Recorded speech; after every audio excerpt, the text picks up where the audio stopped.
Highway 395 is easily one of my favorite parts of California, so when Yosemite Gateway Chalet invited us to spend 4 days there, we jumped at the chance.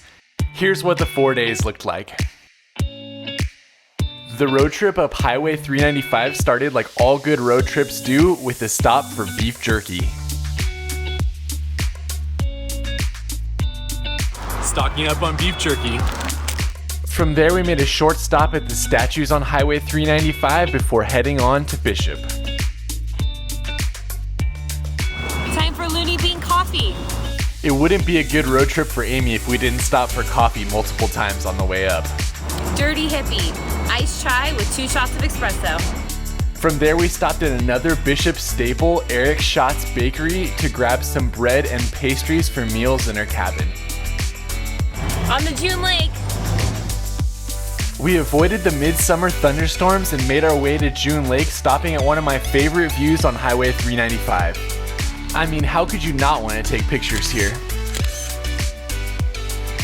10 minutes later, we were at our cabin, the Yosemite Gateway Chalet. Let me show you guys where we're staying. The chalet can sleep up to 10 people, and it's a 4,000 square foot cabin with 3 bedrooms, 2 living areas, and a kitchen. It's a great home base for exploring this area of Highway 395.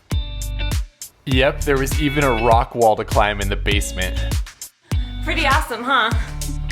From there, we headed into the town of June Lake for a quick dinner at Tiger Bar before starting all of our adventures the next day.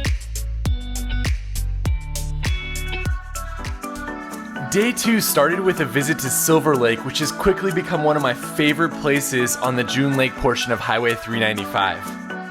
I went many times during my visit, but I recommend the morning as it gives you that really calm water and awesome reflection. We then completed the drive around June Lake Loop, stopping at the other lakes and then making our way up to the historic town of Bodie. The first stop of the day, the ghost town of Bodie. Bodie is an awesome place to explore as it's a well-preserved ghost town with lots of old buildings and things that you can see. Watch my other video to see our favorite spots in the town. Going to the stamp mill tour. If you have the time, I highly recommend you take a tour of the stamp mill. It is an extra cost and there's only 2 tours per day, but it's a well-preserved old structure to see and a great way to get a good understanding of the history of Bodie. On the lunch. On our way to lunch, we stopped at the Mammoth Lake Overlook, which is a great place to take photographs of the lake, and then made our way to the mobile gas station, which houses one of the best restaurants on this portion of Highway 395, Whoa Nelly Deli. I wouldn't normally order fish tacos at a gas station, but I always make an exception here. We headed south to check out some old houses before making our way to Mammoth Lake to look at the tufas. While the visitor center is on the west side of the lake, I recommend going to the South Tufa area as it's the best place to see these crazy rock formations. Checking out the tufas. All of that, those are all flies. Alkali flies are all over this portion of Mammoth Lake and they're pretty interesting to see in person. There's an osprey nest out on that rock. Summer is the best time to see birds in Mammoth Lake, and there are often over 100 species reported here. With another storm rolling in, we headed back to June Lake to relax. Testing out the June Lake Brewery. June Lake Brewing is a really popular spot in town, and it's a great place to try some beer and just hang out on the patio. After waiting for the rain to clear, grabbing some pizza, and hanging out in the hammock, we set out for one more stop before sunset. Located on the Mammoth Scenic Loop, this 1-mile hike took us some massive craters. So excited to be hiking after the thunderstorms. So excited. The trail leads to 2 craters, the southernmost of which is 200 feet deep and has a small lake. Well, that hike turned out to be a lot cooler than I thought.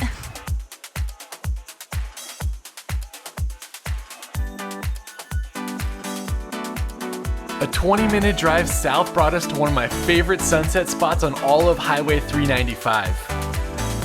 Sunset! Woo! Check out that view.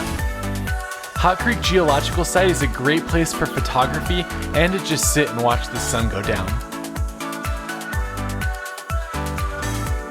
That sunset was a pretty epic way to end the day, so we're gonna head back to the cabin now. Day 3 found us heading over to the Mammoth Resort so we could grab the shuttle into Devil's Postpile National Monument. Heading to Devil's Postpile. The shuttle is required during the summer months, but it's an easy way to get into the park and to move around while you're there. Most everyone gets off at stop 6 to go to Devil's Postpile, and we got off to go there and to go to Rainbow Falls. If you haven't been to this crazy spot before, it's an amazing geological rock formation where it looks like the rocks have just been pushed up through the surface. Half mile in, made it to the first stop, Devil's Postpile. Don't forget to go on the short spur that takes you to the top of the Devil's Postpile as well, as it's crazy to see it from above. On top of Devil's Postpile. After exploring the top for about 20 minutes, we took the trail that leads from the top of Devil's Postpile and goes 2 miles to Rainbow Falls. Going on the trail this direction is really nice because it's downhill pretty much the entire way. Pleasant hike so far. Rainbow Falls. Rainbow Falls is a truly amazing waterfall. It's over 100 feet tall, and during certain times of the day, you'll actually see a rainbow appearing at its base.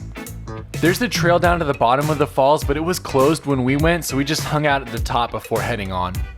From here, it's less than a mile back to Red's Meadow, which is where you can grab the shuttle to take you back to the Mammoth Mountain Resort. Plus, they have a general store where you can grab a much needed ice cream as well. After getting back to our car, we headed over to the Twin Falls Overlook to take a few pictures and then went on to lunch at the Mammoth Brewing Company. This is probably my favorite place to eat in Mammoth. They have good food, good beer, and it's just a great place to hang out. Carne asada fries, best post-hike meal ever. No, peach pizza. With goat cheese. After hiking and lunch, the next order of business was heading to June Lake to relax by the water. Swimming was a bad decision. It was too cold for Amie, but I found the water awesome after a long day. Sunset brought us back to Silver Lake to take some pictures before heading back to the cabin. Best part about this cabin? The spa.